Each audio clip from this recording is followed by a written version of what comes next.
4 বছরের ছোট্ট ছেলেকে রেখে অভিনেতা জাহের আলভীর স্ত্রী আফরা ইবনাত ইকরা মারা গিয়েছেন। মায়ের মৃত্যুতে কান্নায় ভেঙে পড়েছে ছোট্ট শিশু। হ্যাপি বার্থ জাহের আলভীর শ্বশুরবাড়ির সূত্রে এ তথ্য জানা গিয়েছে। শনিবার 28 ফেব্রুয়ারি দুপুরে পরিবারের পক্ষ থেকে জানানো হয় ইকরা করেছেন। আজ দুপুর 1:30টার দিকে রাজধানীর মিরপুরের একটি বাসায় এই মর্মান্তিক ঘটনাটি ঘটে। খবরটি প্রকাশ্যে আসতেই ভক্ত ও সহকর্মীদের মাঝে নেমে এসেছে শোকের ছায়া।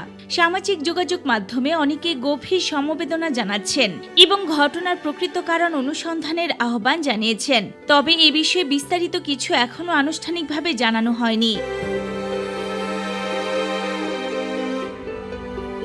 অভিনেতা জাহের আলভী বর্তমানে নেপালে অবস্থান করছেন। তার সঙ্গে যোগাযোগ করা হলে তিনি জানান তিনি এখন কথা বলার মতো অবস্থায় নেই। পরিবারের এই কঠিন সময়ে তিনি সম্পূর্ণ ভেঙে পড়েছেন বলে ঘনিষ্ঠ সূত্রে জানা গিয়েছে।